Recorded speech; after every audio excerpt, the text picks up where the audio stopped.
Shalom, shalom, shalom à l'église de Pointe-Noire. Shalom à l'Assemblée des Saints du Congo-Brazzaville. Et shalom à tous les saints du monde entier qui écoutent ma voix. Je suis le frère Ibang Keldesh du Congo-Brazzaville. Et je viens par ce voice partager une expérience, partager une vision que j'ai reçue tout à l'heure aux alentours de 18h-19h. Lorsque nous étions assemblés pendant un moment de partage, pendant la prière même de clôture de ce moment de partage, pour être plus précis. Alors, mon esprit a été saisi, j'ai été transporté, je me retrouvais devant un trône blanc. Et devant ce trône blanc, je pouvais apercevoir un être, mais je ne pus voir que ses pieds, parce que dans la position que j'étais prosterné. Ensuite, en un instant, mon esprit a été encore saisi et j'ai fait un genre de rétrospection, c'est-à-dire dans la dimension visionnaire, voilà, que j'avais, je reculais, mais tout en m'élevant dans les airs. Je ne sais pas si vous arrivez à voir, je reculais, et plus je reculais, euh, je pouvais voir devant le trône blanc, c'est-à-dire il y avait comme des marches.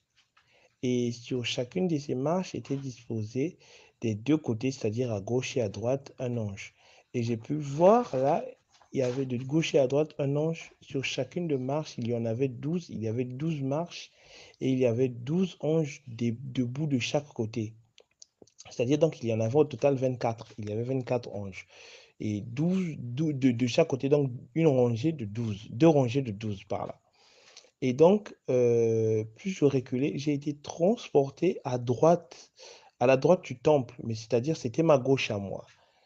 J'ai été transporté à gauche, c'est-à-dire ma gauche, oui, à la droite du temple, et j'ai pu voir, il y avait un hôtel sur lequel euh, il y avait comme un bol, je vais appeler ça un bol, il y avait comme une cuvette posée sur l'autel en question.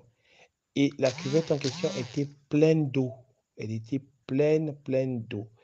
Et sur cette eau était posée une flamme. Ça paraît étrange, c'est même bizarre qu'une flamme puisse se nourrir de l'eau pour pouvoir briller.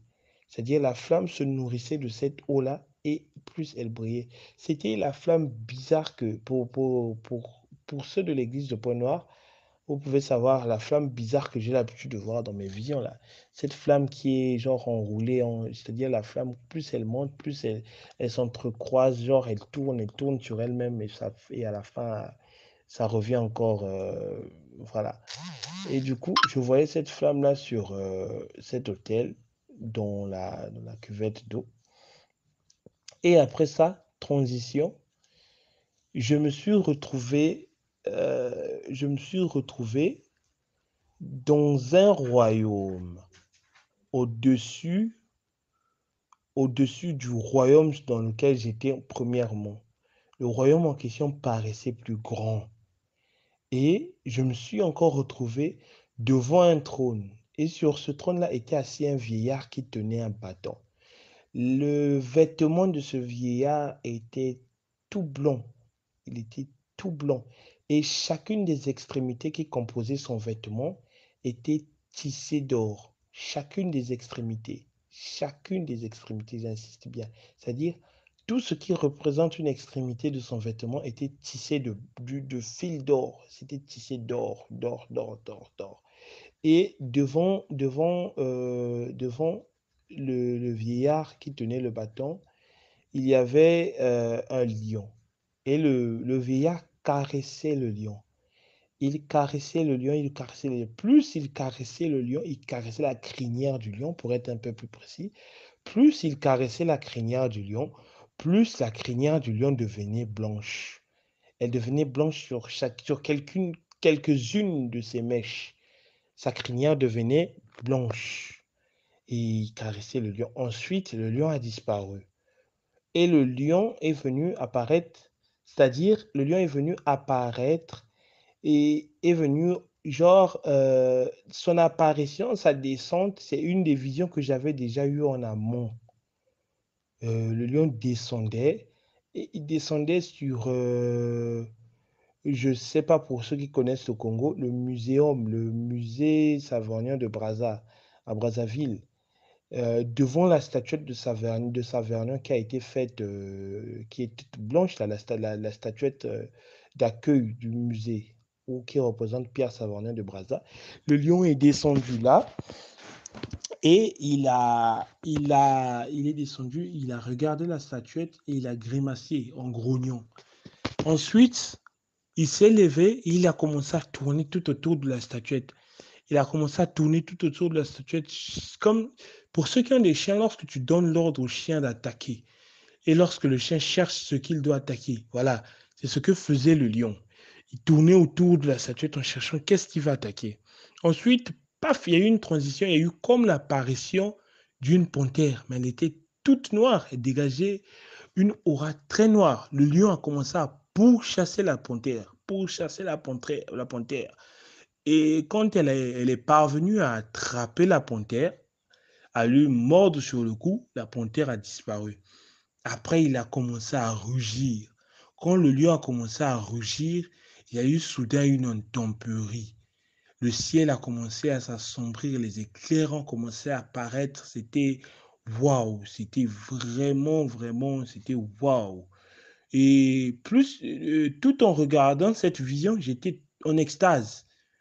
Je vous rappelle que c'était pendant une prière de clôture, j'étais en extase. Les frères avaient même terminé la prière. Moi, je suis resté là prosterné à genoux. J'étais en extase, je tremblais de toutes parts et je commençais à transpirer. Et voilà, j'étais sur les éclairs, il y avait des éclairs partout. Et plus le lion rougissait, plus les anges, les deux rangées des anges que j'avais vus dans le premier temple, les anges ont pris comme une position d'attaque, c'est-à-dire comme le soldat, lorsqu'il fléchit le genou, tient son fourreau et le manche de l'épée pour aller attaquer. Ensuite, ils ont tous disparu.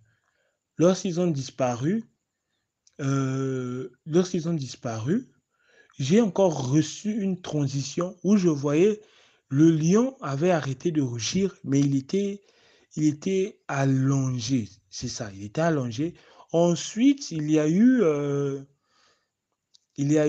une apparition soudaine, genre, pour ceux qui voient les films, lorsqu'il y a un gros plan, il y a un gros plan un, sur un objet et derrière cet objet, une soudaine apparition sort. Vous voyez comment ça fait? Genre d'abord la tête sort, ensuite les membres un à un. Et dans ma première impression, j'ai vu, c'était un dragon. Mais dans la position qu'il avait, il était plus imposant que le lion.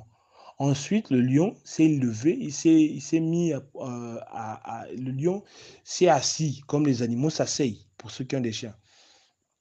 Ensuite, il a commencé à prendre de l'ampleur. Il a commencé à prendre de l'ampleur.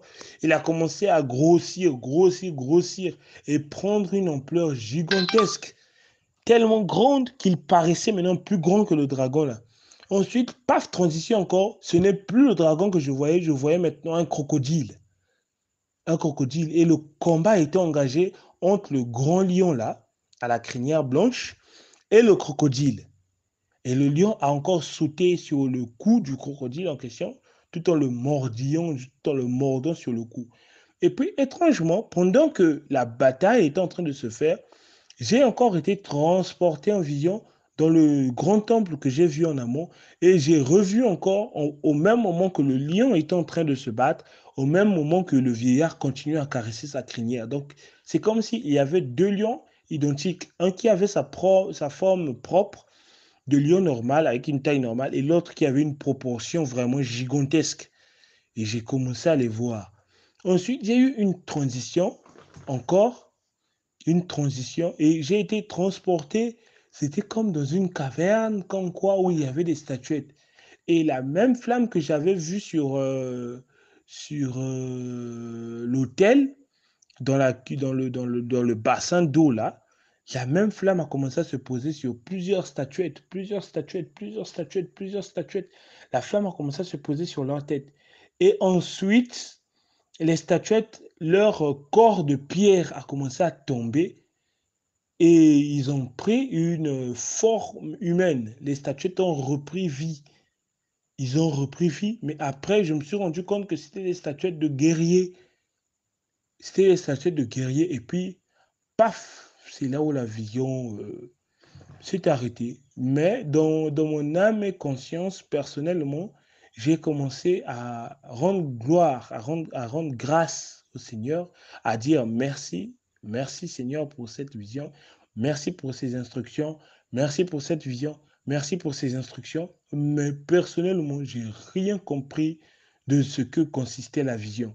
Mais soudain, un esprit, une envie soudaine de rendre grâce m'a pris et j'ai commencé à rendre grâce, à rendre grâce. Et voilà, je me suis levé. Et quand je me suis levé, je vous assure, ouf, mon corps, je ne le sentais plus. J'avais des crampes partout, partout, je vous dis bien partout. Aussi bien que je n'arrivais même pas à marcher, j'avais des crampes partout. Je me sentais électrifié de partout. Et voilà, c'est cette expérience que je voulais partager au peuple du Seigneur. Et shalom, shalom à tous, que le Seigneur continue son œuvre parfaite et qu'il fortifie chacun des membres, chacun des corps, chacun des temples qui constituent son temple. C'est bizarre, mais voilà. Shalom, shalom à tous et que le Seigneur nous bénisse et vous bénisse abondamment.